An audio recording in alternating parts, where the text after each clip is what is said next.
There's nothing like laying waste to thousands of little creatures in the fit of joy. You're so mean. That's what I love to do, Such a you know? mean person. Give me 40,000 Warhammers, call me a kill team, and let's review Warhammer 40K Kill Team. Okay, if you say so, Mr. Angry. This is a twin-stick shooter version of Warhammer, not like your typical sort of RTS Warhammer, where you're just going around slaying stuff with up to 4 different characters. What'd you think of this experience? My eyes kind of glaze over when I hear Warhammer. I've just never been a big fan of this mythos. There's been 40,000 of them. There have been a lot of them. This kind of combination of Space Marines and Orcs. I've never connected well for me. It's weird. And in this game, you don't really even need to care about that mythos, because all you're doing is shooting and murdering, senselessly murdering. This is orc genocide. You are killing so many orcs. That's all you do. Murdering orcs. You do that over 5 different levels. But what did you think about, having Warhammer as an experience with a twin-stick shooter instead of an RTS? This is part of sort of a larger marketing effort, really, from THQ for Space Marine. To promote Space Marine, which, incidentally, may be the worst game title of the year, Space Marine. That's like a joke, Bald Space Marine. This whole planet has gone mad.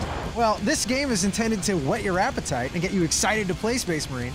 And really all it did for me was get me excited to go play other twin-stick shooters, because I got a little burnt out on this. There's some cool things about it, particularly in the characters. You mentioned that there's 4 different classes. Yeah. And I did like that there was sort of weapon customization and mixing and matching you could do there. Which is weird, because, you have your guy who's got his melee ability or his gun. And one guy you can just upgrade his gun, and one guy you can just upgrade his melee ability. You can't switch both of them. Yeah, right. No, right. I hear what you're saying. Yeah, no, there are some quirks, absolutely. But I did like that it was in there, because at least it gives you a reason to kind of switch out weapons and kind of continue destroying your way through this game. But I just found the whole thing to be so dull. It was like uninspiring. It was just killing so many orcs. They always make the same sound too. You can hear them. They're rawr, and then here they come, and then you kill 30 of them, and then rawr. There's also this like general who's ordering you around on this ship, telling you, "I need you to go over here and kill these guys. Now you need to take out the flux capacitor."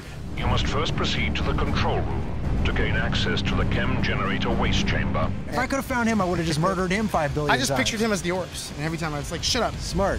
Shut up, guy. And even like with the different orcs, like you'll be playing through the campaign mode, which is really, 5 levels. So really, yeah, it's not a lot. They'll be like orc bosses, mini bosses, I guess you would call them. And they're not really different from each other. They might have a different shoulder pads on or something. Yeah. But they all look like, yeah. This whole game to me feels like just a little half-baked, and it's kind of a half-baked attempt to, again, drum up and promote interest in this console release coming out later in the year. You do unlock a weapon for Space Marine if you finish the game. I would actually, though, say that this is something you could have some fun with if it only costs like 400 Microsoft points.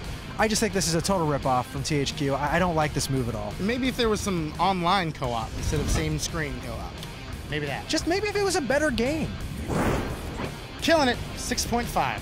That's crazy. I'm giving it a 3.5. Way too expensive. Ooh.